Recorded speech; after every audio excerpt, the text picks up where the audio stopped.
हाँ जी, उसके बारे एकदम में। खुश कर देती हैं। अभी जी मैं मैम। यहाँ बस बात करूँगी। नेहा जी एकदम खुश कर देती हैं, कोई बोले ना बोले, लेकिन लेकिन नेहा पूरा बताती हैं भाई। मैम पहले बहुत आपने अच्छा। कीवर्ड्स आपने पहले बताया था ऐसे शॉर्ट में कि हुँ, लॉक हमारे प्राकृतिक जो अधिकार का रक्षा का कर्तव्य राज्य का है। उन्होंने बताया था हुँ, कि हम लोग का जो नेचुरल राइट्स है उसका रक्षा का जिम्मेदारी राज्य का है। उसके बाद हुँ, जनता की सहमति से, यानी लोकतांत्रिक राज वो पसंद करते थे, बोल रहे थे कि जनता की सहमति से ही शासन जो मतलब करेगा, मतलब शासक निर्माण होगा। और मतलब न्याय है, मतलब जस्टिस उनके नजर में था इक्वालिटी और स्वतंत्रता। और वो बोलते थे कि ऐसे मतलब जो सीमित अधि शक्ति जो सरकार का है वो नहीं चलेगा, उसको विभाजन करना पड़ेगा।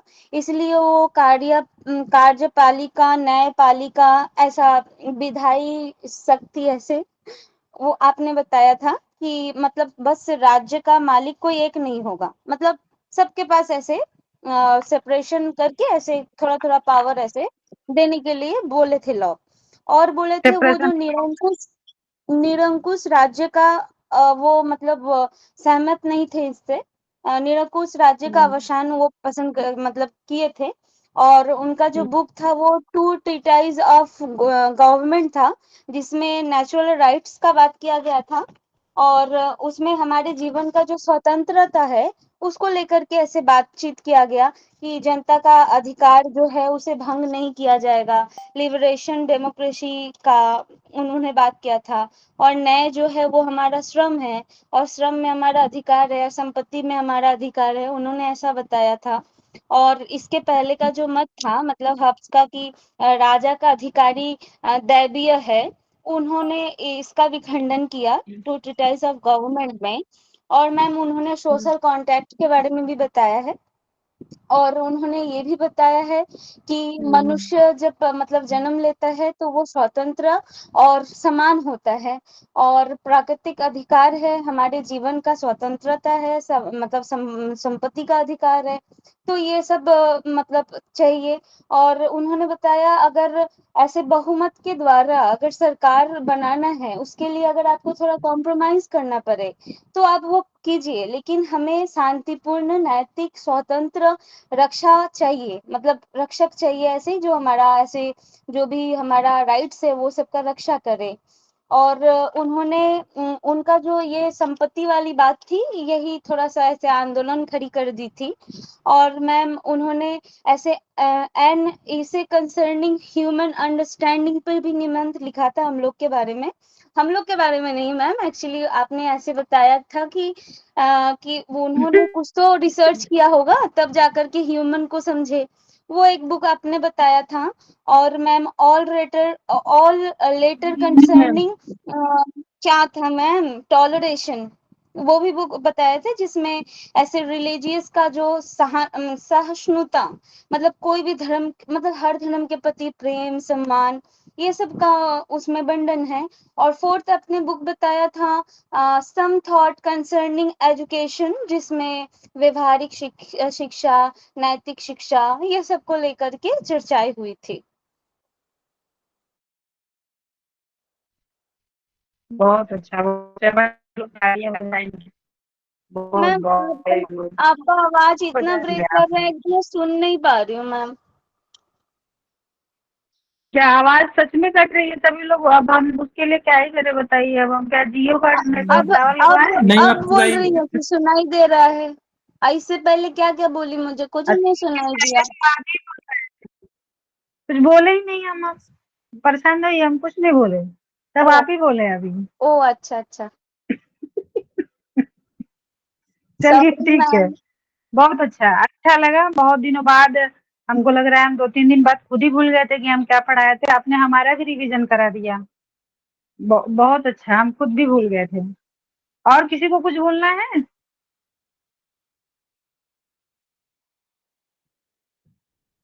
नहीं? चलिए कोई बात नहीं।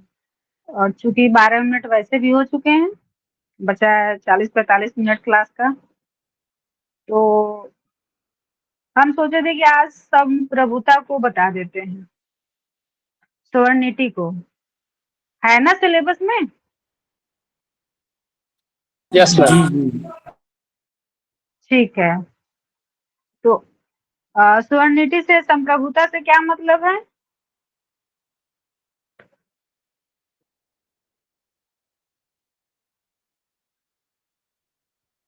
इसमें आज हम पहले किसी थिंकर को नहीं पढ़ते हैं, संप्रभुता है क्या इसको समझ लेते हैं, है ना?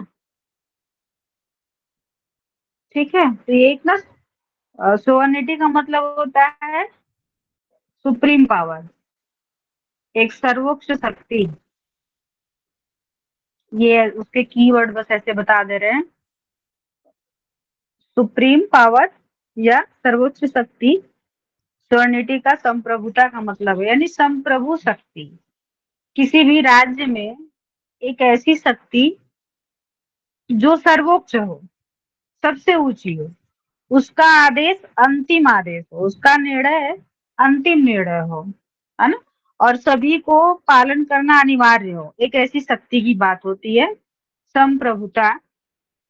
राज्य में एक ऐसा कोई राज्य हो जो संप्रभु राज्य हो, तो वहां पे जिसको यह शक्ति मिली है उसका प्रतिनिधित्व जो कर रहा है, रिप्रेजेंटेटिव जो भी होगा, उसके पास वह शक्ति होगी, उसके अंदर वह शक्ति होगी। ऐसी मान्यता है कि अब राजा के पास यदि है संप्रभु शक्ति, उस राज्य का सर्वे सर्वा राजा है, तो इसका मतलब है कि जो संप्रभु शक्ति, सुप्रीम पावर है, वो राजा के पास है। सोवर्निटी जो है, संप्रभुता है, कोई एक ऐसी शक्ति नहीं है, या कोई एक ऐसा स्टेटमेंट नहीं है, कोई एक ऐसा वस्तु नहीं है जो किसी एक में आप बता दें, या आप उसको मूर्त रूप में कहें। यह एक पावर है, जिसके पास होगी उसके पास यह शक्ति होगी। जो उस राज्य को चला रहा होगा, जो उस राज्य का सुप्रीम होगा, जो उस देश का सुप्रीम होगा, जो उस संस्था का सुप्रीम होगा, वह शक्ति उसके पास होगी। तो कहीं न कहीं निरंकुश शासन भी होता है संप्रभुता में, लेकिन राज्य का जो संप्रभु शक्ति है वो अस्थायी गुण है, अस्थायी गुण है। फिर भी जो संप्रभु शक्ति है जिसके पास जा रही है, वो परिवर्तित भी समय के साथ हुआ है। ये जो गुण है, क्वालिटी है उस राज्य का, वो परमानेंट है।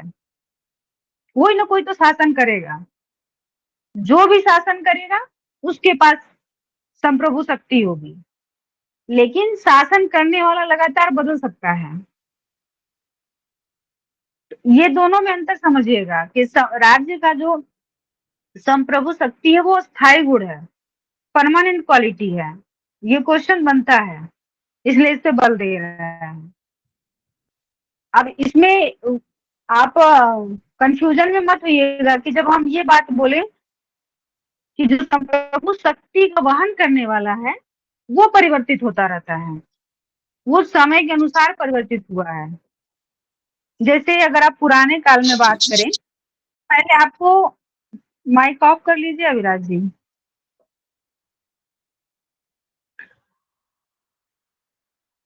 जैसे कि अब ये भी आप नहीं समझ लीजिए कि राजा के शासन की बात हो रही है। संप्रभु का मतलब ये भी नहीं है कि केवल राजा का शासन, है ना? उस राज्य का सर्वोच्च शक्ति है, राजा का नहीं है। जो भी शासक होगा उसका होगा, राजा का ये शक्ति नहीं है। ये भेद समझिएगा, केवल राजा का नहीं, कभी कभी प्रजा का भी हो सकता है। जब राजतंत्र चलेगा तब राजा का होगा, जब लोकतंत्र प्रजातंत्र आएगा तब जनता का होगा, है ना? तो इस तरीके से जो शक्ति है कि जिसके पास जा रही है वहां परिवर्तित हो रहा है उसका वहन करने वाला, लेकिन राज्य का गुण है संप्रभु शक्ति, वो स्थायित्व है।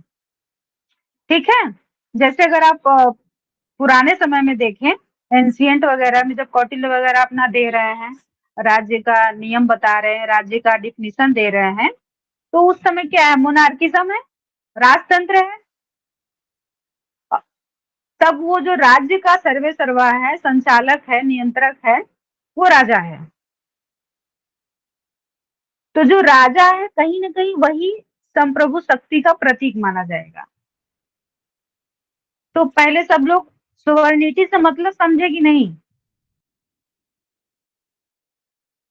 जी मैम, समझ गए।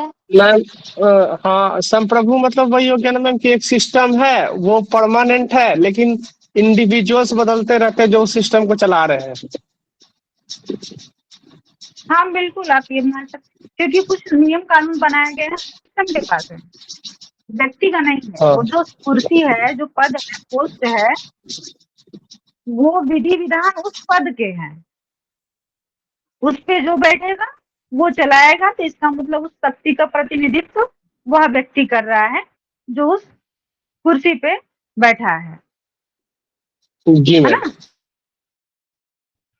हाँ, तो अगर आप अगर शुरू से देखें, तो जैसे अगर आप कौटिल्य की बात करें तो वो कह रहे हैं कि जब जब प्राकृतिक काल था, मतलब जब स्वाभाविक स्थितियां अपने से बन रही थी और विकास हो रहा था सभ्यता का, या आप हॉब्स में चले जाइए, जब सभ्यता का विकास हो रहा है तो उस समय क्या था कि कोई राजा नहीं था, तो जो समाज था वहां पे अराजकता थी। हॉब्स भी वही समझा रहा है कि हम लोगों ने प्रॉपर्टी वगैरह तो कर लिया है, लेकिन उसका रक्षा कौन करेगा? लॉक भी वही कह रहा है कि जो मूल प्रकृति हमारी है उसमें अ, हमारी स्वतंत्रता है, संपत्ति है, हमारा जीने का अधिकार है, ये सब तो ठीक है, लेकिन उसके साथ साथ हमको रक्षा भी चाहिए, वो राज्य में शांति भी चाहिए, है ना? तो वो वहां पे एक राज्य, एक समाज, एक संस्था का व्यवस्था करना चाह रहे हैं, उसको एक शक्ति देना चाह रहे हैं, सब बहुमत से देना चाह रहे हैं, तो वहां पे लोकतंत्र हो जाएगा। लेकिन जब पुराने समय की, प्राचीन काल की बात हो रही है, आरंभिक समय की बात हो रही है, तो वहां पे कबीले का राजा होता था। कोई जिस जगह का कोई शासक बन गया, वो वहां का उसको कंट्रोल कर रहा है, लोगों को अपने अनुसार आदेश दे रहा है, और वहां के जनता है उसको पालन करना अनिवार्य है। वो सही गलत का प्रश्न नहीं उठा सकते हैं, क्योंकि वो जो राजा है वो शक्ति का, सर्वोच्च शक्ति का प्रतिनिधित्व कर रहे हैं, है ना? तो निरंकुश शासन भी इसमें कहीं ना कहीं निहित है। लेकिन कौटिल्य जब संप्रभु शक्ति की बात कर रहे हैं, उस समय राजा को जो शक्ति दे रहे हैं वो निरंकुश नहीं है, थोड़ी थोड़ी सी प्रजातंत्र की भी झलक है, क्योंकि वो राजा को कुछ कर्तव्य भी देते हैं, है ना? लेकिन उसके पहले हम कौटिल्य की बात करेंगे, इंडिविजुअल को कौटिल्य की बात करेंगे तो उनके सारे थॉट्स को बताएंगे। लेकिन जब आप प्राचीन काल में बात कर रहे हैं कि राजा का आदेश अंतिम आदेश होता था, राजा ही संप्रभु शक्ति का प्रतिनिधित्व करता था, राजा को ही प्रतिनिधि समझा जाता था संप्रभु शक्ति का। ये कब हो रहा है? जब मोनार्किज्म है, मध्यकाल में। संप्रभु शक्ति जी मतलब कि संप्रभु शक्ति मतलब माना जाता था राजशक्ति। सोवर्निटी का मतलब वहां पे जो किंग है वही है, वो सर्वे सर्वा है। लेकिन जब थोड़ा देश काल परिस्थिति का परिवर्तन हुआ, समाज में परिवर्तन हुआ, लोगों के विचार, क्योंकि धीरे धीरे विकास की तरफ समाज और जनता बढ़ रहे थे, सब एक सभ्य समाज का विकास हो रहा था। तो आधुनिक समय में आएंगे तो वहां पे कहीं ना कहीं लोकतंत्र या फिर संवैधानिक व्यवस्था धीरे धीरे बननी शुरू हो गई थी। तो जब लोकतंत्र में या संवैधानिक व्यवस्था में आएंगे तो वहां पे संप्रभु शक्ति केवल राजा के पास नहीं होगा। संप्रभु शक्ति का मतलब राज शक्ति नहीं होगा। अब वो निरपेक्ष नहीं रह गया, वो अब सापेक्षिक हो गया, कंडीशनल हो गया। कई सारे राज्य में शर्तें मिल गई राजा को। तो संप्रभु शक्ति का तात्पर्य राजा से नहीं था, केवल राजा से नहीं, क्योंकि अब लोकतांत्रिक व्यवस्था बन गई है। अब या तो जनता के पास संप्रभु शक्ति होगी, या तो जो संविधान बना है उसमें संप्रभु शक्ति निहित होगी। जनता में भी होगी, लोकतांत्रिक समय में जो संप्रभु शक्ति है वो जनता में भी होगी, और संवैधानिक जो नियम बने हैं उसमें भी होगी। जैसे में आप देख लेंगे, अपना भारत ही देख लीजिए, भारत का प्रस्तावना ही शुरू होता है, कैसे शुरू होता है? हम भारत के लोग। भारत के लोग, हाँ, भारत को तो एक वहां पे हाँ हाँ मैम बताइए अजान मैम। अब वहां पर भारत भी के लोग हम भारत को एक संपूर्ण प्रभुत्व संपन्न समाजवादी गणराज्य बनाना चाहते हैं, ऐसे ही है। वो जो पहला शब्द है ना हम, हम्म, वो पूरी जनता को रिप्रेजेंट कर रहा है। वहां पे हम शब्द से हो रहा है, हम भारत के लोग, है ना। तो कहीं ना कहीं वो जो संप्रभु शक्ति है वो जनता में दिखाई दे रही है। लेकिन आप वही ब्रिटेन में देखिए, वहां पे ट्रेडिशनल लॉ चलते हैं, मेथड चलते हैं, जस्टिस प्रोसीजर चलते हैं, क्योंकि वहाँ परंपरागत रूप से जो चलता आ रहा है वही उनका संविधान भी है। कोई लिखित संविधान तो है नहीं ब्रिटेन का, वो तो ट्रेडिशनल है उनका, परंपरागत रूप से है। एक ने देखा अपने आने वाले पीढ़ी को वो प्रोवाइड किया, फिर उसने अपने आने वाले, ये परंपरागत रूप से जो नियम चल रहे हैं वो ब्रिटेन का है। तो वहां की जो संप्रभु शक्तियां हैं वो जो परंपरागत रूप से संसद बने हुए हैं उनके पास है, न कि जनता के पास है। जैसे जो इंग्लैंड की रानी थी, फिर उनके बाद जो उनके परिवार से लोग हुए हैं, वो शक्तियां उनके पास है ना। वहां पे कोई लिखित कानून या फिर लिखित संविधान नहीं है। ब्रिटेन में लिखित संविधान नहीं है ना, अमेरिका में है, भारत में है, नहीं ठीक मैम, है यहाँ ना, चेंज यहाँ पे होता क्योंकि रहता है। बहुत पहले। हाँ, और अगर आप देखेंगे संप्रभु शक्ति को किस प्रकार से बांटा गया है, डिवाइड किया गया है। तो कोई राज्य है, उसको जो शक्ति मिली है, वो देखिए वो शक्ति का एग्जीक्यूशन कैसे कर रहा है। एक इंटरनल वे में कर रहा होगा, एक एक्सटर्नल वे में कर रहा होगा। एक उसके पास आंतरिक शक्तियां होंगी, एक बाह्य शक्तियां होंगी, है ना। तो जैसे अब बाह्य शक्ति, आंतरिक शक्ति क्या है, जो अपने नागरिकों पर कानून बना रहा है। जो राज्य उस शक्ति को लेकर के अपने जो जनता है उसके लिए जो नियम बना रहा है, जो कानून बना रहा है, जो आप कह लीजिए, अगर आपको उदाहरण दिखाएं तो आप भारत को ही देख लीजिए, उसमें आपके लिए, हमारे लिए जो योजनाएं बनाई जाती हैं या कुछ नियम बनाए जाते हैं, वो कहाँ बनता है? लेजिस्लेचर में बनता है ना। लेजिस्लेचर में जो विधायिका है वहां पे विधेयक बनता है ना, फिर जी उसको मैम। पारित कहाँ किया जाता है? कार्यपालिका में, जी। है ना। और जी। उसके बाद उसकी रक्षा कहाँ होती है? जुडिशरी में, न्यायपालिका में, जी। है ना। तो ये आंतरिक संप्रभुता है, आंतरिक शक्तियां हैं, यानी कि सबके पास अधिकार नहीं है नियम बनाने के। वो जो जिसको राज्य चलाने का प्रावधान दिया गया, शक्ति दिया गया है, वो जो समूह है, वो जो संस्था है, वो अपने अब जनता के हित के लिए कुछ नियम बनाएंगे, कुछ कानून बनाएंगे, है ना। और यहाँ पे सेपरेशन ऑफ पावर है, क्योंकि ये लोकतांत्रिक देश है, जहाँ पे अब विधायिका है, कार्यपालिका और न्यायपालिका है। अब अगर आप समझे कि विधायिका क्या होता है, ऐसे ही ये तो विषय है नहीं, सबको समझ है विधायिका, कार्यपालिका, न्यायपालिका की, तो नहीं छेड़े इसको, हम आगे बढ़ जाए, नहीं तो एक मिनट में बोल देते हैं। नहीं मैम, छेड़िए मैम, सबको, हमको नहीं पता है चीज। बहुत अच्छा शब्द था।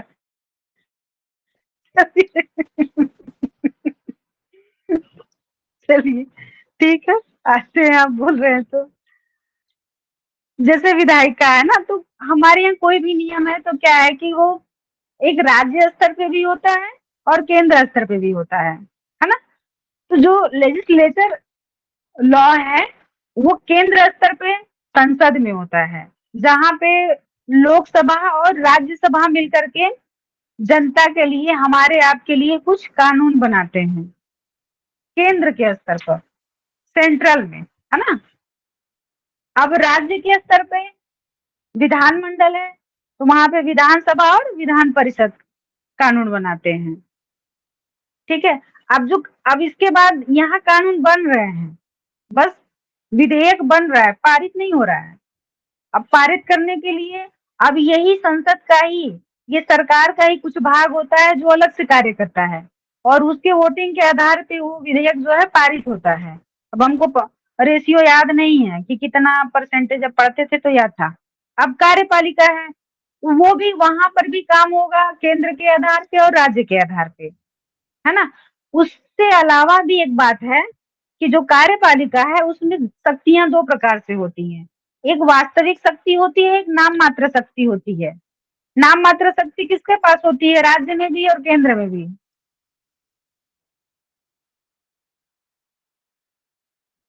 देखिए, जी मैम। नाम मात्र शक्ति मतलब नॉमिनल पावर, है ना। नॉमिनल एग्जीक्यूटिव जो है वो राष्ट्रपति है केंद्र में।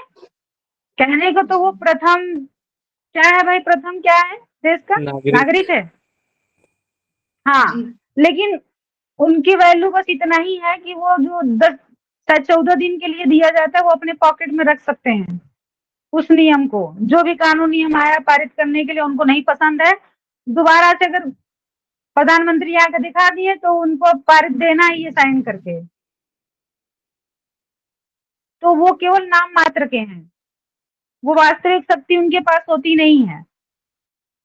वास्तविक शक्ति प्रधानमंत्री के पास होता है और जो मंत्री परिषद होता है, प्रधानमंत्री और मंत्री परिषद जो बना होता है, काउंसिल मिनिस्टर जो होता है, उनके पास होता है। ये केंद्र में है। क्या हुआ? जीनियस नाम कोई लिखा हुआ है भाई, माइक आपका ऑन जी है, मैम। कुछ पूछना है क्या? और अगर आप केंद्र में देखेंगे तो राष्ट्रपति की जगह, यहाँ राज्य में राष्ट्रपति की जगह राज्यपाल हो जाएंगे। यहाँ पर इनके पास नाम मात्र शक्ति है ना। और जो मंत्री परिषद वहां पे भी है, मुख्यमंत्री और मंत्री परिषद, वो लोग वास्तविक शक्ति उनके पास है। तो कार्यपालिका जो है केंद्र और राज्य के आधार पे कार्य कर रहा है। जो विधेयक है उसको पारित करेगा, उसमें भी वास्तविक शक्तियां और अवास्तविक शक्तियां किसके पास है, ये भी आपको समझ लेना चाहिए। अब इन अगर यहाँ पारित हो गया तब इसकी रक्षा न्यायपालिका में होगी, है ना। उच्च न्यायालय, सर्वोच्च न्यायालय, ऐसे करके है। ठीक है, तो ये चीजें क्लियर हुई ना। जितना हमें पता था हम बता दिए, बहुत ज्यादा हम पॉलिटिक्स के स्टूडेंट नहीं है, हमको नहीं उतना पता है। जी मैम, ठीक, एक बहुत क्लियर हो गया मैम, एक, कुछ नहीं पता था सब। एक हाँ, एक बेसिक सी समझ होती कि पता नहीं ऐसे। हाँ, बताइए। देखिए, बाह्य शक्ति अब क्या है, ये तो आंतरिक शक्ति थी। आंतरिक शक्ति क्या है? जिसके पास संप्रभु शक्ति है वो जनता के लिए कानून बना रहा है, जैसे संसद है। ठीक है, वो आंतरिक शक्ति है। अब बाह्य शक्ति क्या है? वो जो राज्य है उसकी स्वतंत्र सत्ता भी है, वो किसी के बाउंडेशन में नहीं है, उसका अपना इंडिविजुअल का भी एग्जिस्टेंस है, स्वायत्तता है, जिससे वह राज्य, अब जैसे कि दूसरे से आप घर में भी हैं, घर में कुछ बाउंडेशन होता है, घर में कुछ नियम कानून होते हैं, आप किस हद तक किससे कितना बोलते हैं, कितना दोस्ती करते हैं। आप घर में तो किसी को बहुत अच्छा दोस्त नहीं बनाते हैं ना। फैमिली में कोई बहुत बेस्ट फ्रेंड होता है किसी का? हो ही नहीं सकता फॉर्मेलिटी कर मैम। सकते हैं। हाँ, हम नहीं, हो फॉर्मेलिटी ही नहीं करते हैं सकता। कि मेरी मदर बेस्ट फ्रेंड है, मेरे फादर बेस्ट फ्रेंड है, ऐसे फॉर्मेलिटी हो सकती है, लेकिन रियलिटी नहीं होती वहां पे, है ना। कुछ चतुर लोग होते हैं जो कुछ भी कह लीजिए, कहेंगे नो नो, मेरी मैम, मेरी मॉम ही बहुत अच्छी मेरी फ्रेंड है, मेरे फादर ही है, मेरी सिस्टर है, मेरे ब्रदर, लेकिन रियल नहीं होता है। वो घर से बाहर ही कोई होता है जो उनका बेस्ट फ्रेंड होता है। तो उसी तरह ये जो बाहरी शक्ति है ना, वो वहां पे राज्य अपने कुछ अधिकारों में स्वतंत्र है, वो अन्य देशों से अपना संबंध बनाने के लिए विदेश नीति है, वही बाहरी शक्ति है। तो आंतरिक शक्ति और बाहरी शक्ति की को समझ में आया हम लोगों की है क्या? भारत के भाई बाहर के देशों से बहुत जगह संबंध है, उसकी संधियां हैं बहुत देशों से। तो उसको कोई किसी का बाउंडेशन नहीं है कि आप इस कंट्री से ये कर सकते हैं। भारत का कोई ऐसा व्यक्ति नहीं है जो उन्हें, जो देश को देश का जो प्रतिनिधित्व है, जो भारत कंट्री को जो रिप्रेजेंट कर रहा है, उसको भारत का ही कोई इंडिविजुअल व्यक्ति ये नहीं कर सकता है कि आप इस देश से संबंध नहीं बना सकते हैं, क्योंकि उसके पास अधिकार है, वो स्वतंत्र है इसके लिए कि वो किस कंट्री से कैसा संबंध बनाएगा। अब जैसा आपने रिप्रेजेंटेटिव चुना है अपने समय में, वो जैसी उसकी बुद्धि होगी वैसे लोगों से दोस्ती करके चला जाएगा। अब आप विदेश नीति को झेलिएगा, समझिएगा, जो भी होगा, 100 साल तक उसके प्रभाव आपको मिलेंगे, 10 साल तक मिलेंगे, अच्छा फल मिलेगा, खट्टा फल मिलेगा, लेकिन वो तो दोस्ती करके जाएगा, वो उसके पास अधिकार है। विदेश नीति के तहत उसके पास स्वतंत्रता है, वो अधिकार है, वो दूसरे देशों से संबंध बना सकता है। वो अब आपके लिए हानिकारक होगा कि लाभदायक होगा, वो उसको फ्यूचर बताएगा। लेकिन प्रेजेंट में तो जो भी रिप्रेजेंटेटिव होगा आपके देश का, वो रिलेशनशिप करके जाएगा दूसरे कंट्री से। अब वो कैसा व्यक्ति है, आपको पता है, प्रति व्यक्ति को पता है, लेकिन आपने चुनाव कर चुका है जिसका कि हमारे तरफ से ये दोस्ती करेंगे, तो आपके तरफ से वो कर रहे हैं। अब आप अंदर अंदर भले कहिए कि मेरे तरफ से नहीं है, लेकिन आपने अपना मत दे करके यह सिद्ध कर दिया है कि आप जिसको चुनेंगे उसमें हमारी भी भागीदारी होगी। ये बाह्य शक्ति है, बाह्य संप्रभुता है ना। अब जो संप्रभु शक्ति होती है उसकी कुछ विशेषता होती है। हो सकता है कि ऑप्शनल या फिर ऐसे मिलान करने के लिए जिसमें कि मानवतावादी संप्रभुता व्यक्ति और समाज ऐसे करके कॉन्सेप्ट दे दे और उसमें फिर 4 ऑप्शन दे दे सबको मैच करने के लिए। तो इसकी भी जो कुछ प्रॉपर्टीज है वो समझ लीजिए, जो बताए हैं उसी के तहत बताएंगे कि जो संप्रभु शक्ति होती है किसी राज्य की वो क्या है, सर्वोच्च और अंतिम शक्ति होती है, सर्वोच्च और अंतिम शक्ति होती है, और यह अविभाज्य होती है, यह अविभाज्य होती है, अस्थाई शक्ति होती है ना। संपूर्ण राज्य पर लागू होती है, मतलब अब राज्य मतलब देश होता है, बार बार समझाते हैं ये चीज हम। राज्य का मतलब उत्तर प्रदेश और बिहार और ये सब नहीं है, राज्य का मतलब पूरी कंट्री की बात हो रही है ना। और बाहरी दबाव से मुक्त होता है, जिसके पास ये पावर होता है, जो भी देश को रिप्रेजेंट कर रहा है उसके पास वो पावर है, उसके ऊपर कोई भी बाउंडेशन नहीं होता है। ये था आपका सॉवरेनिटी का कॉन्सेप्ट, संप्रभुता का कॉन्सेप्ट था। ये क्लियर हुआ बिना किसी फिलोसफर के थॉट के, ये संप्रभुता क्या होता है हमने ये समझाना चाहा। तो सबको क्लियर हो गया ना। जी मैम। और लगभग आप फिर से क्वेश्चन रिपीट बने, करेंगे? अगर जी सर। संप्रभु से कुछ भी बनेगा क्वेश्चन तो लगभग कुछ न कुछ अगर कॉन्सेप्ट क्लियर होगा तो इन्हीं से बनेगा, भले वो शब्द बदल दे लेकिन इन्हीं से बनेगा, है ना। और हम इसमें और बहुत सारे लोग हैं, लास्की हैं, आस्तीन है, पढ़ सकते हैं, लेकिन जब हम स्वर्निटी को बता रहे थे तो हम पुराने समय से बताना शुरू किए, तो हम उसी समय के किसी दार्शनिक को उठा करके बताएंगे, पुराने समय से ही शुरू करेंगे, है ना। तो लास्की और आस्तीन बात के हैं, उनसे पहले कौटिल्य की बात आती है। वो क्या कह रहे हैं, संप्रभु या संप्रभुता या संप्रभु शक्ति क्या है, किसके पास है, इसके लिए कौटिल्य क्या कह रहे हैं। कौटिल्य यानी चाणक्य, और ये अशोक के काल, चंद्रगुप्त मौर्य के टाइम के हैं। तो वो काल कब चल रहा था, लगभग 300 के टाइम, है ना। देख लीजिएगा 300 के लगभग ही उनका काल रहा है। हाँ मैम, हाँ उसी के आसपास, 300 ईस्वी के आसपास। हाँ, तो कौटिल्य का काल कब रहा होगा देख लीजिएगा, उसे 300 के ही आसपास, 300 के बाद है ना। हाँ, और इनका जो 305-6 में तो चंद्रगुप्त बने थे राजा, तो उसी टाइम का अच्छा, 305-6 बीसी में चंद्रगुप्त राजा बने थे, तो उसी टाइम का।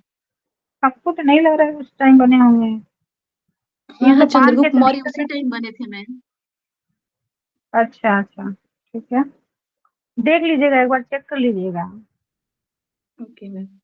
देखिए, जो राजनीतिक अब इनका विचार है कौटिल्य का, वो उसका परिचय कहाँ मिलता है। अब हम लोग कंफ्यूजन हो जाते हैं कि भाई अर्थशास्त्र, अर्थशास्त्र में तो अर्थशास्त्र की बात होगी, अर्थ की बात होगी, है ना, मुद्रा की बात होगी, ये समझ में आता है, अर्थव्यवस्था की बात होगी। लेकिन जो राजनीतिक विचार हैं, राजनीतिक व्यवस्थाएं हैं, ये भी अर्थशास्त्र में ही मिलती है कौटिल्य के। तो कभी यह भी पूछ लिया जाए तो यहाँ पे संशय मत करिएगा कि अर्थशास्त्र और राजनीतिक विज्ञान में तो अंतर है, वो वहां चर्चा कैसे करेंगे, नहीं। वो राजनीतिक अपने जो राजनीतिक विचार हैं वो भी अर्थशास्त्र पुस्तक में ही, ग्रंथ में ही देते हैं, है ना। और इसी पुस्तक से चंद्रगुप्त मौर्य जो थे प्रभावित भी थे, उनके लिए मार्गदर्शक का काम करती थी यह पुस्तक चंद्रगुप्त मौर्य के लिए, है ना। और ये इनका जो कहना है कौटिल्य का, चाणक्य का, कि जो संप्रभुता है वो कुल में भी रह सकती है। कुल मतलब होते ना, कुल मतलब समझ रहे हैं ना, जहाँ पे राजा हो जाते हैं, इस कुल का व्यक्ति है, उस कुल का व्यक्ति है, ऐसे होते हैं ना। इक्ष्वाकु वंश करके है, तो वो कुल की बात कर रहे हैं कि ये कुल में भी रह सकती है। और फिर भी ये कहीं ना कहीं इनकी जो मुख्य रुचि मैम है ये वो राजतंत्र में है। स्कूल समझ में नहीं आया, क्या बोले? क्या क्या ये कौटिल्य क्या क्या बोले ना, स्कूल में भी रहती है, तो ये आप उसका एक्सप्लेनेशन की वो नहीं समझ में आया। अम, जैसे कि कुल का मतलब है, कोई बताए। वंश कह सकते हैं मैं, किसी वंश एक विशेषण, हाँ, जैसे जैसे कि हम बोले जो राम का वंश है, इक्ष्वाकु वंश जी है जी ना, जी जी तो हम वही नाम लिए थे कि आप जैसे इक्ष्वाकु वंश है, कुल का मतलब वो एक कुल चला आया है। एक वो शब्द नहीं मिल रहा है, कभी ये तो ना मन में आ रहा है। हाँ, वंश ही ठीक है उसके लिए। ठीक है, मतलब उन अब जो अयोध्या था, अगर एक उदाहरण दें ऐसे समझने के लिए, तो कहीं न कहीं जब तक अयोध्या के राजा रहे, अब दूसरे परिवार में तो कोई राजा बना नहीं। इक्ष्वाकु वंश के ही अब उसमें दशरथ हुए, फिर उनके बेटे हुए, फिर उनके बेटे हुए। तो वो जो एक कुल चला रहा था, एक परिवार, एक खानदान चला रहा था, कहीं न कहीं उस राज्य को, वो जो उस समय का राज्य था, उसको जो चलाने की शक्ति थी वो केवल उस परिवार को थी, उस कुल को थी, है ना। तो जो संप्रभु शक्ति थी वो उस परिवार के पास थी, खानदानी जो चला आ रहा है परंपरा, उनके पास वो शक्ति थी। कुल का मतलब अब समझ में आया। जी। हाँ, और इसका मतलब वो क्या है, राज परिवार की बात हो रही है। तो राजतंत्र को ये सपोर्ट करते हैं, कहते हैं जो संप्रभुता होती है, संप्रभु शक्ति होती है, वो राजतंत्र के पास है। और जो राजा है उसको ईश्वरी बताने का ये अनुमोदन करते हैं, सपोर्ट करते हैं। और जो राजा का पद है वो ईश्वरीय शक्ति को या सत्ता को वहन करने का सपोर्ट करते हैं, स्वीकार करते हैं कि राजा को ईश्वरी बताते हैं, और उस सत्ता को, उस शक्ति को भी वो ईश्वरी बताते हैं, जिसको राजा वहन करता है और आदेश देता है। तो जो प्रजा है वह उस आदेश का पालन करने के लिए क्या है, मजबूर है, या फिर मतलब अनिवार्य रूप से उसको पालन करना है, उसके अधीन है उस आदेश के, है ना। जो राजा का आदेश है वो अंतिम आदेश है, सर्वोच्च आदेश है। अब वो इसके पहले हम बताए हैं, वो कह ही रहे हैं कि जो पहले समय था, प्राकृतिक समय था, उसमें कोई राजा नहीं था। तो क्या था कि उस समय समाज में बहुत अराजकता थी, कोई मालिक नहीं था। तो सब अपने आप को मालिक समझ रहे हैं, कोई किसी नियम का पालन नहीं कर रहा है। जो जितना बलवान है, जैसे नित्य कहता है कि जो जितना बलवान होगा उसको शासन करने का अधिकार है। जैसे समुद्र में जो बड़ी मछली है उसको छोटी मछली को खाने का अधिकार है। ये सब नियम है ना, कि जो बड़ी मछलियां हैं वो छोटी मछलियां को खाती हैं। तो ये जब राजा नहीं था तब ऐसे समाज में नियम चल रहे थे। लोग एक दूसरे को, जो जो जितना ज्यादा शक्तिशाली बनता वो अपने से नीचे वाले को, कमजोर को सताता, उसका शोषण करता। इससे निजात पाने के लिए, इससे छुटकारा पाने के लिए राजा का कॉन्सेप्ट आया है। तो कौटिल्य कहते हैं कि जो संप्रभु शक्ति है वो राजा के पास है। राजा धर्म का प्रवर्तक है। अब धर्म का प्रवर्तक है राजा, तो यहाँ पे कौटिल्य क्या कह रहे हैं, इसका मतलब ये नहीं है कि जो राजा है वो धर्म का प्रवर्तक है तो वो खुद भी धर्म का पालन नहीं करेगा। इसका मतलब ये नहीं है। साफ साफ शब्दों में कौटिल्य कह रहे हैं कि यदि तुम राजा हो, तुम धर्म बना रहे हो लोगों के लिए, तो तुम्हें वह नियम जो बना रहे हो खुद भी पालन करने हैं। तुम्हें सबसे पहले अपने आप पे लागू करना है। जो विधि विधान बनाए हो तुम्हें खुद पे उसको लागू करना है। तुम उससे मुक्त नहीं हो सकते, धर्म के विधानों से, नियमों से मुक्त नहीं हो सकते। धर्म का प्रवर्तक होने के नाते यह नहीं है कि तुम धर्म का पालन नहीं करोगे, उससे ज्यादा यह नियम है कि यदि तुम धर्म का प्रवर्तक हो तो सबसे पहले तुम्हारे पे लागू होना चाहिए। जो तुम कह रहे हो कि प्रजा में ये नहीं होना चाहिए, वो तुम्हारे अंदर भी नहीं होना चाहिए। जैसे आज क्या है कि एग्जाम देने के लिए जो अनपढ़ लोग बैठे हैं नियम बना दे रहे हैं एक से एक, कि जो एग्जाम देना है उनके पास TET TET CTET NET JRF न जाने क्या क्या होना चाहिए। वो खुद भी क्या करके आए हैं, कोई क्लास पास करके आए हैं कि नहीं? ऐसा नहीं, जो ये नियम बना रहा है वो खुद भी इन सारे नियमों से होकर आया हो। जो हमारी परीक्षा ले रहा है वो कितनी परीक्षा दे के आया है। ऐसा तो नहीं कोई जाहिल हमारी परीक्षा लिए जा रहा है, हम पढ़े जा रहे हैं। तो इनडायरेक्टली कौटिल्य भी उस समय यही बात कह रहे हैं, कह रहे हैं कि यदि आप नियम बनाए हो तो वो जितने आप प्रजा में गुण खोज रहे हो वो सारे गुण क्वालिटी आपके अंदर होने चाहिए, तभी आप फिर उस संप्रभु शक्ति को निर्वहन करने के लायक हैं, वरना नहीं। तो सबसे पहले क्या बोले थे, राजा के अंदर क्या नहीं होना चाहिए या किस पर नियंत्रण होना चाहिए? काम, क्रोध, लोभ, अहंकार जैसी जो भावनाएं हैं उससे राजा मुक्त होना चाहिए। क्योंकि जिस भी राजा के अंदर ये रहा उस राज्य का पतन हो गया। वो कहीं ना कहीं राजा हार गया अपने राज्य को और फिर वो अपना समर्पण कर दिया है ना। आप कभी राम के बाद का जो शासन चला है उसकी चर्चा अच्छी नहीं हुई। अब जैसे कि एक कौन सा राजा था जिसको, राजा परीक्षक, किसका बेटा है परीक्षक? अभिमन्यु का है ना? जी मैम। अब वो बहुत अच्छा राजा नहीं हुए, जबकि कहा जाता है कि वो जब परीक्षक नाम क्यों है, वो गर्भ से ही परीक्षा देकर आए थे।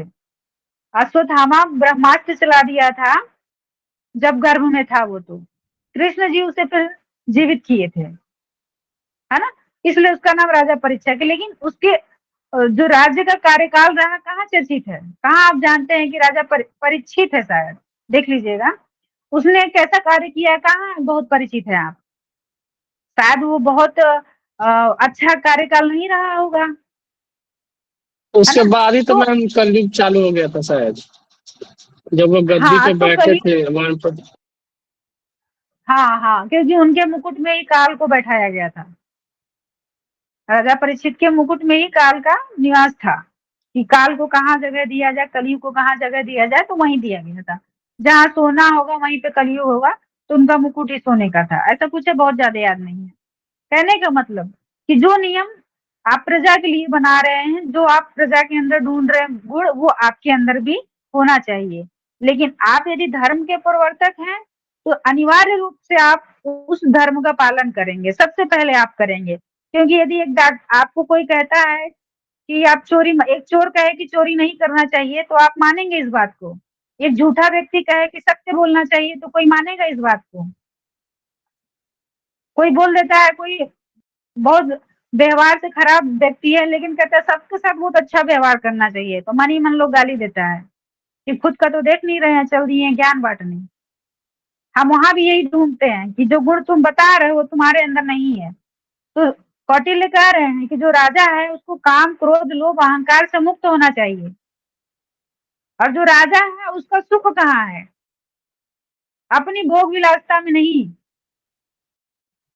जो प्रजा है उसके सुख में राजा का सुख है। उसका मुख्य कार्य है प्रजा का सुरक्षा करना, राज्य को अराजकता से मुक्त करना, है ना, अराजक राज्य न रहे। और कोई ऐसा राज्य जिस समय बाढ़, अकाल, महामारी इत्यादि जो प्राकृतिक उस समय की विपदाएं होती थी, या गृह युद्ध, बाह्य युद्ध जो भी होता था, यानी कि राज्य पे कोई भी विपदा पड़ रही है, तो राजा के अंदर इतनी क्वालिटी होनी चाहिए, इतना गुण होना चाहिए कि उस प्रजा को इससे प्रभावित ना होने दे। वो पहले से व्यवस्था करके रखा हो, दूरदर्शी राजा हो। ये सारी चर्चाएं कौटिल्य कर रहे हैं। कह रहे हैं उस राज्य का जो सबसे गरीब व्यक्ति होगा, जो अनाथ होगा, जिसका कोई सहारा नहीं होगा उसका सहारा बनेगा राजा, जो अनाथ होगा उसका नाथ बनेगा राजा, जिसका कहीं घर नहीं होगा उसका घर होगा राज दरबार। ये कौटिल्य बता रहे हैं। आज के टाइम में जो सरकार है ये सारे गुण उसके अंदर होने चाहिए, है ना। तो ये राज्य को चलाने के नियम ही तो है, राजा के लिए बताया जा रहा है। भाई आज राजा नहीं है, आज जो शासक वही राजा है, तो वो सारे क्वालिटी उसके अंदर होना चाहिए। और कौटिल्य कह रहे हैं जो राजा है उसके पास अपने सीबीआई होनी चाहिए, अपने सीआईडी होने चाहिए, इंटेलिजेंस ब्यूरो होना चाहिए, और उनके बातों पर उनके सिद्धांतों पर उसको भरोसा होना चाहिए। उनसे परामर्श करके राय मशवरा करके जो राज्य है जो देश है उसे अपराध मुक्त करना चाहिए, न कि खुद ही तुम सब कुछ बन जाओ, सीबीआई भी बन जाओ, सीआईडी भी बन जाओ, आईबी भी बन जाओ, पुलिस आर्मी थल सेना नौसेना सब कुछ सर्वे सर्वा तुम ही बन जाओ, किसी का सुनो ही मत। ऐसा नहीं होना है। तुमको अपने गुप्तचर भी रखने हैं और उनसे समय समय पर रिव्यू लेना है कि राज्य को अपराध मुक्त कैसे करना है, और एक स्वस्थ राज्य कैसे देना है, शांतिपूर्ण राज्य कैसे बनाना है। आपको उन लोगों से राय मशवरा भी करना है ना। तो इस आधार पर कौटिल्य जो राजा के 4 कार्य बताते हैं, बहुत इंपॉर्टेंट है और बहुत सरल है। एक ही बात को लगातार परिवर्तित किया गया है। 4 नियम क्या बता 4 कार्य क्या बताते हैं राजा के। पहले तो कहते हैं जो अर्जित नहीं है, जो आपके पास है नहीं, जो आपके पास कमी है उसको लाइए। जिस राज्य में जिस चीज की कमी है पहले उसको पूरा कीजिए। यदि राजस्थान में सूखा है तो वहां का जो शासक है उसको पहले उस कमी को दूर करना चाहिए, सूखा को दूर करो, वहां पे पानी की व्यवस्था करो, नदी तालाब नहर जहां से भी लाना हो तुमको पानी, लेकिन लाओ वहां पे। जहां बहुत बाढ़ आ रही हो वहां से तुम कैसे पानी ला सकते हो, लाओ।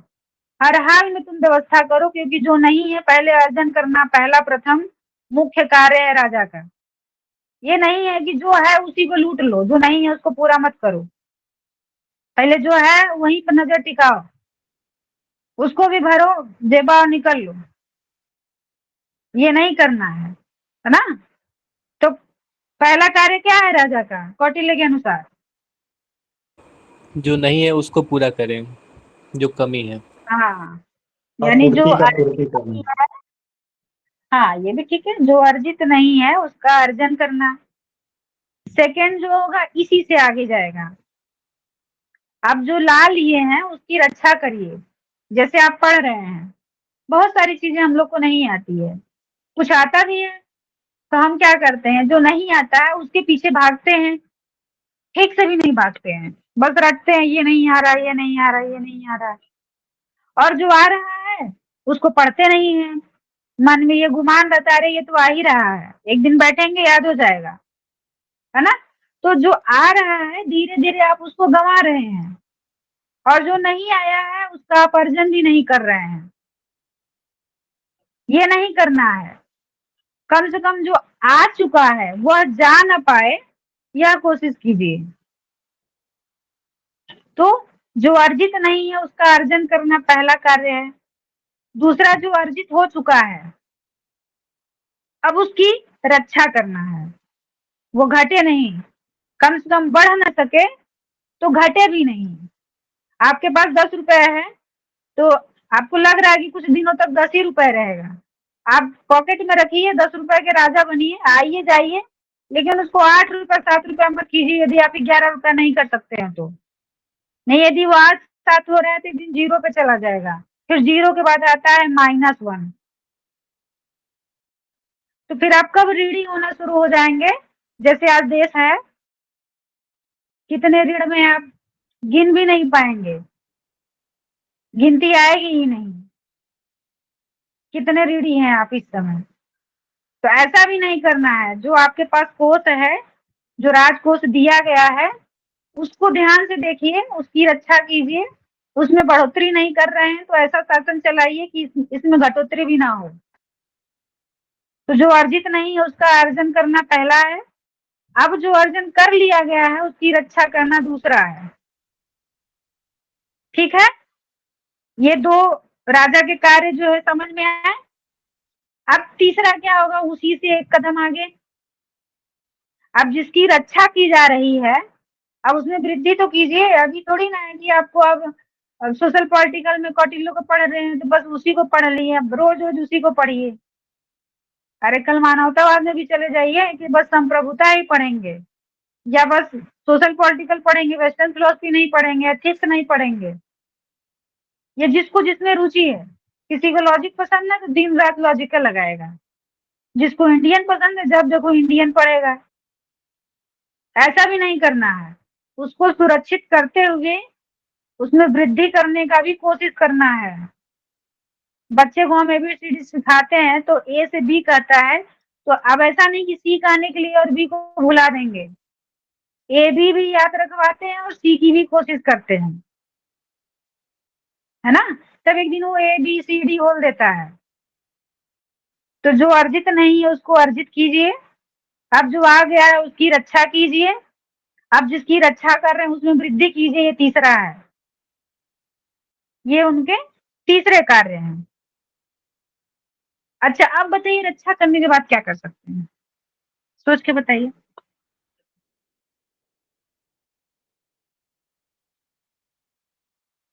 बताइए बताइए, कोई तो कुछ तो बताइए। देखो कमल, अगर हम कोई चीज का ऐसे सुरक्षा कर रहे हैं तो कहीं ना कहीं उसका तो इम्प्लीमेंट हम करेंगे ना। ऐसा तो नहीं है सुरक्षा करके अपने पास रखने के लिए कर रहे हैं, कहीं ना कहीं तो उसको काम में लगाएंगे, या उन्नति के काम में लगाए, या फिर हमें जहाँ लगे कि हाँ लगाना उचित है, जहाँ पे प्रजा का सुख हो सके, या फिर प्रजा कोई प्रॉब्लम है उसका उससे कुछ हेल्प हो जाए, तो हम तो उसी के लिए उसको रख रहे हैं, संकट के समय उसको काम में लगाए। मुझे ये लगा। ठीक है, थोड़ा थोड़ा ठीक है, थोड़ा थोड़ा वो पीछे में सपोर्ट कर रहा है कि मतलब उसका जो इम्प्लीमेंट करना है। अब ऐसा नहीं है कि जब आपके पास अर्जन नहीं है तब आप इम्प्लीमेंट नहीं कर रहे हैं। आपके पास जब कुछ नहीं होता है तब अगर आपके पास 10 ही रुपए है तो ऐसा नहीं कि आप कोई काम नहीं करते हैं नया, आप रुके रहते हैं। जब 11 रुपए आएगा तभी काम करेंगे। आप अपना विवेक उस समय लगाते हैं, प्रयोग करते हैं कि कैसे हम अपना काम करें कि ये 10 भी बना रहे हैं और हमारा काम भी हो जाए। आप तब भी इम्प्लीमेंट करते हैं। हो सकता है आप किसी को 10 दिए हो और अपना काम कर लिए हो कहीं पे, फिर 10 ले लिए हो, तो आपका 10 रुपए भी सेफ रहा, आपका काम भी हो गया समय पे। इम्प्लीमेंटेशन तो तब भी हो रहा है, कार्य हर समय हो रहा है। जब गरीबी है, अमीरी है, मध्यस्थता है, काम कभी रुका नहीं है, क्योंकि कार्य हर समय होगा, हर क्षण होगा, है ना। कार्य आपके हाथ में नहीं है, गति तो हो रही है, कार्य हर समय होगा।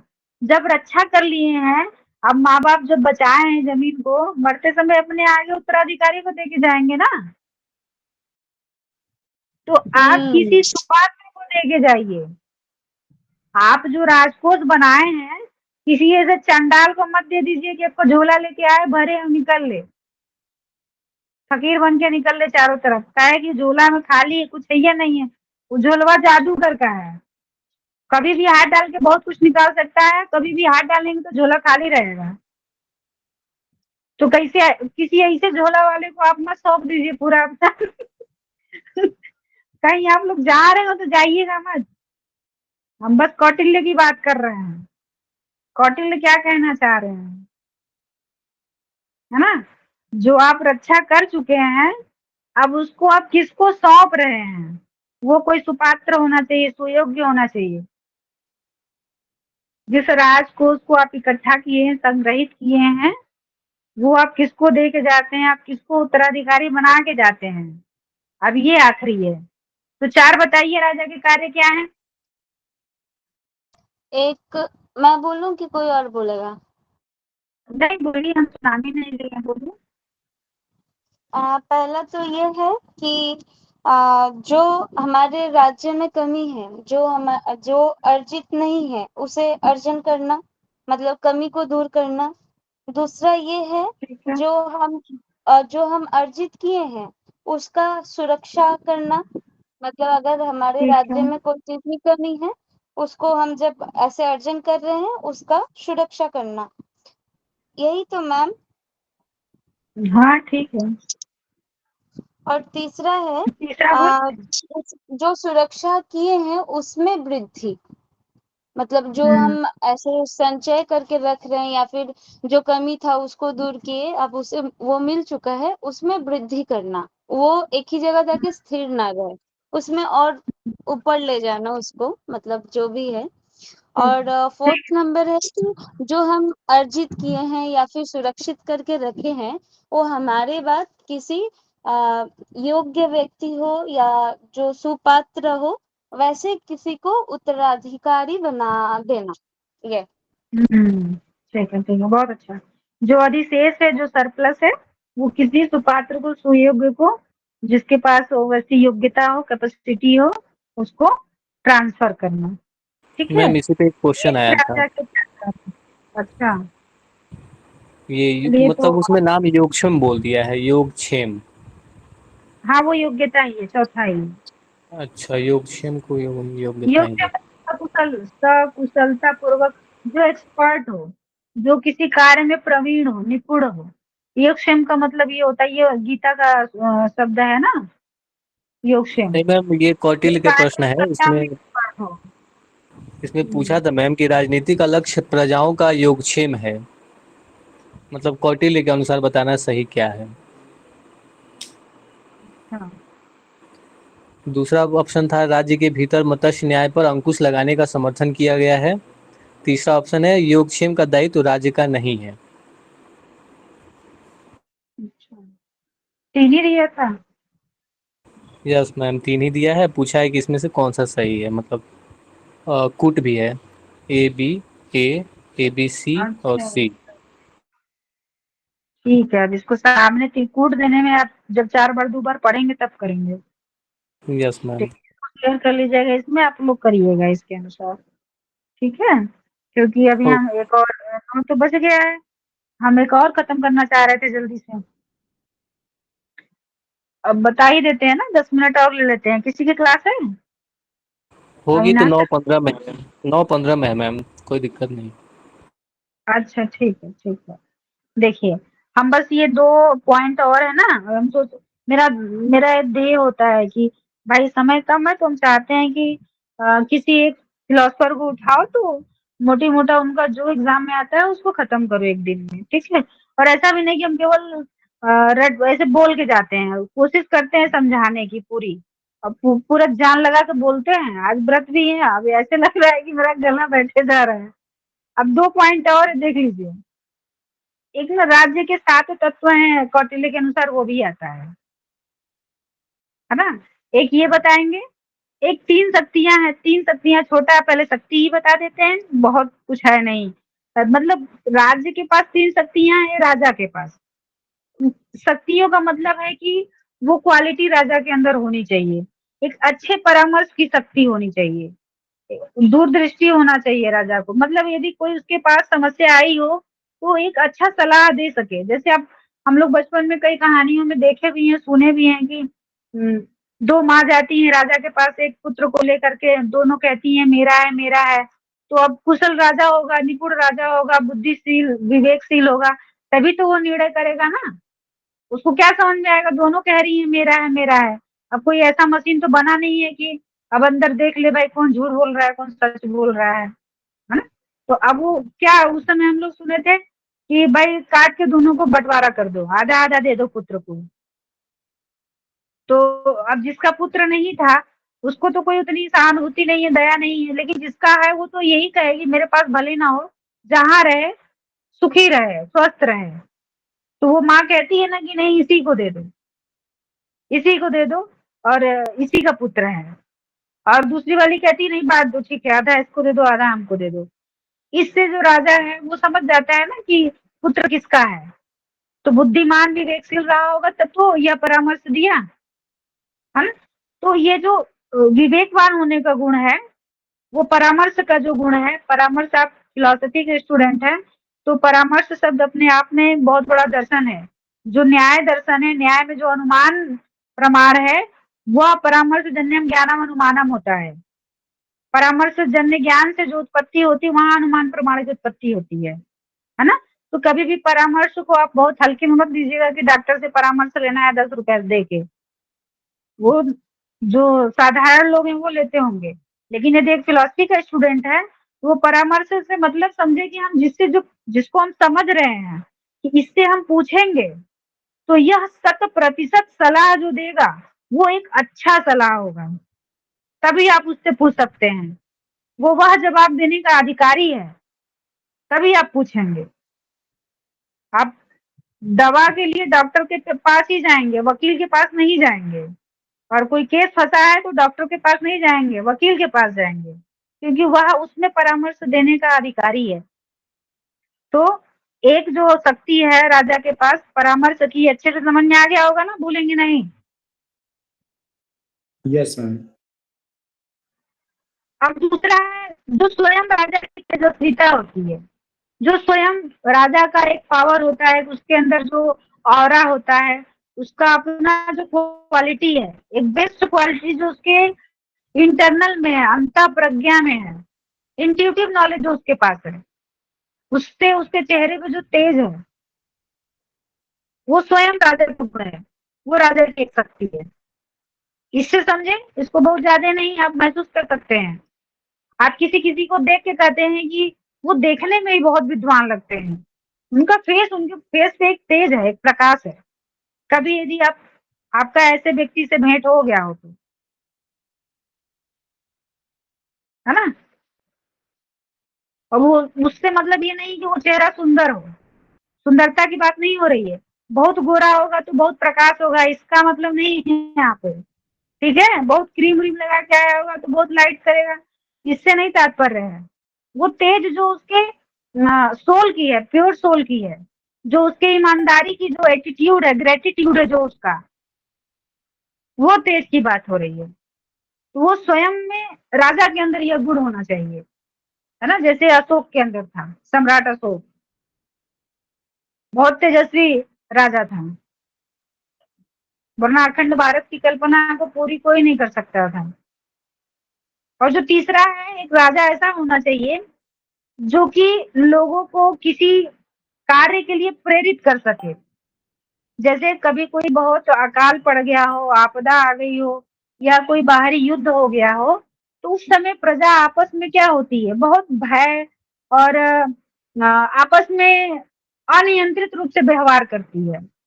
तो जो लीडरशिप है, एक लीडर को ऐसा होना चाहिए कि जब उस पूरी भीड़ को, जो आक्रामक भीड़ है, जो भयभीत भीड़ है, सबके अंदर एक संकल्प को भर दे, एक साहस को भर दे। जैसे रण क्षेत्र में होता है, जब कोई कोई ऐसा राजा होता है, उसको लगता है कि अब हमारी प्रजा जान गई है कि हम हार रहे हैं, अब वो डरने लगती है, अब उसको मौत का भय सताने लगता है, तो वो 1-2 मिनट के लिए क्या करता है, लोगों को मोटिवेट करता है कि यही मौका है, मरो या मार दो, मरना तो है ही, लेकिन यहाँ मरोगे तो शहीद कहलाओगे।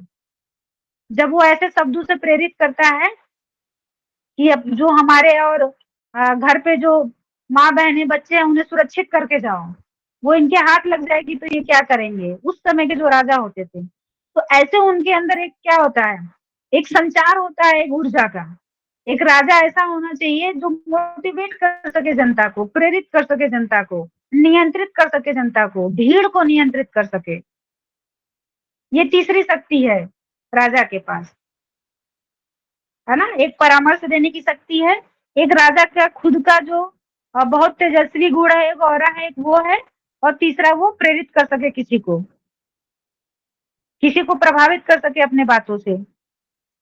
जब वो बोले तो लोग सुने, जब वो कहे कि थाली बजाओ तो सब लोग छत पे खड़े होकर ताली बजाए। इतनी क्षमता होनी चाहिए राजा के अंदर। आप मत सोचिए समझिए कि थाली बजाने से क्या होगा, लेकिन बजाए ना आप लोग। तो एक ऐसा राजा होना चाहिए जिसके अंदर प्रभावशीलता का गुण हो, अपना प्रभाव सबके अंदर छोड़ जाए। तो ये राजा की 3 शक्तियां थी। इसमें कोई दिक्कत नहीं है, तो 7 तत्व बताएं राज्य के। Yes ma'am. ठीक है, राज्य के 7 तत्वों की बात हो रही है है ना। अविराज जी आपका वीडियो ऑन है। राज्य के 7 तत्व की बात हो रही है। तो राज्य में सबसे पहले राजा ही होना चाहिए, प्रथम तत्व, एलिमेंट, इंस्ट्रूमेंट, कुछ भी कह लीजिए। और उसके बाद क्या होना चाहिए, जब आप कहते हैं मंत्री और मंत्री परिषद, तो एक मंत्री मुखिया हो गया, एक उसको वो जो अपने कार्यों को अलग अलग बांटता है और उस कार्य में किसी एक को मालिक बनाता है, मंत्री परिषद की बात करते हैं। तो राजा और उसके मंत्री भी होने चाहिए। तो पहला राजा होगा, दूसरा मंत्री होगा, और राजा के बाद ही मंत्री आएगा, कभी पहले मंत्री का स्थान नहीं होगा।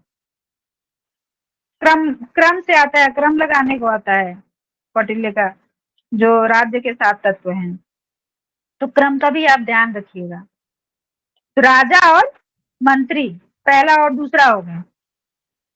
अब राजा और मंत्री है किसी क्षेत्र के होंगे,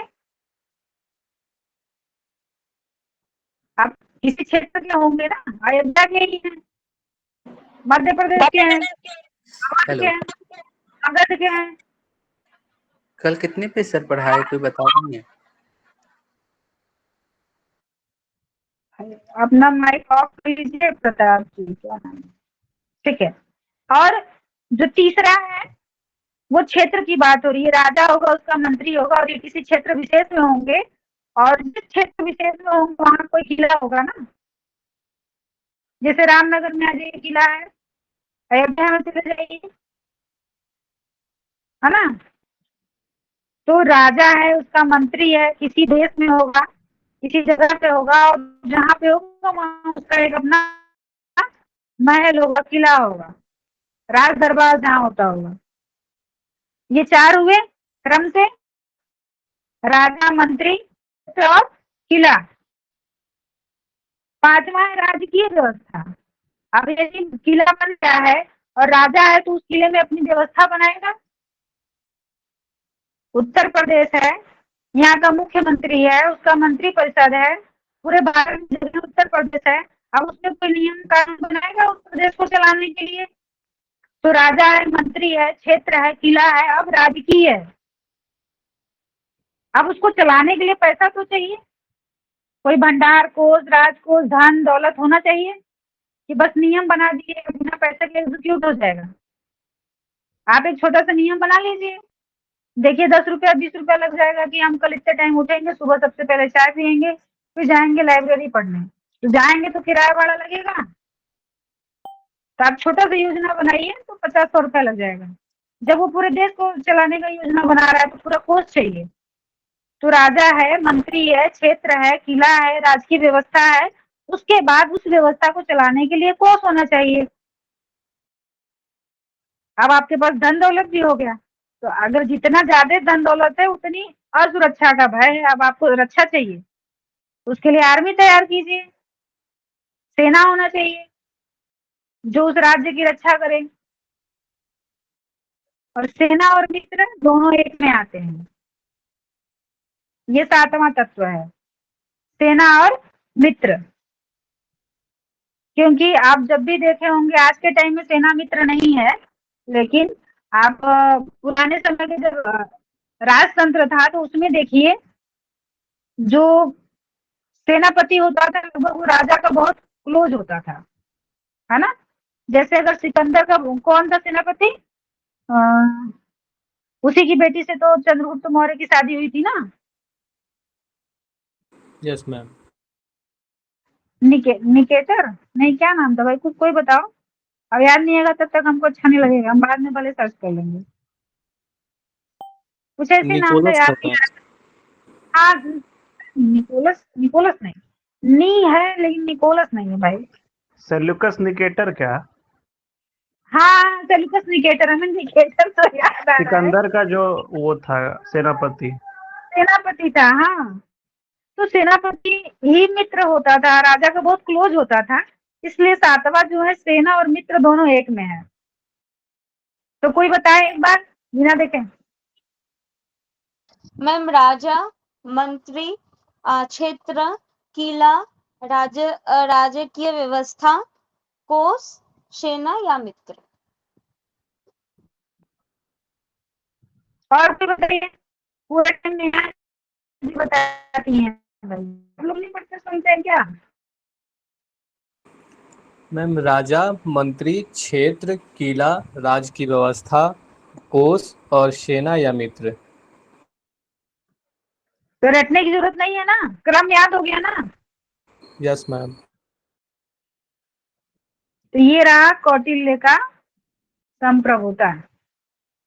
अब इससे बाहर आए तो हम नहीं बता सकते, लेकिन जितनी मेरी क्षमता थी थोड़ा ढूंढ ढांड के इतना ही व्यवस्था किए थे और इतना हम आप लोग को परोस दिए। ठीक है, अब हमारी भी आवाज जा रही है। अब बहुत हो गया, 9:13 हो गया। आप लोग का भी बहुत ध्यान से सुनने के लिए धन्यवाद।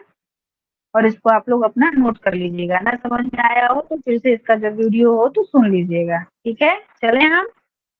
थैंक यू जी मैम। नहीं मैम, अगर अगर रुकना चाहे तो बताने रुक सकती हैं, सर की में हो क्लास नहीं गया है। हो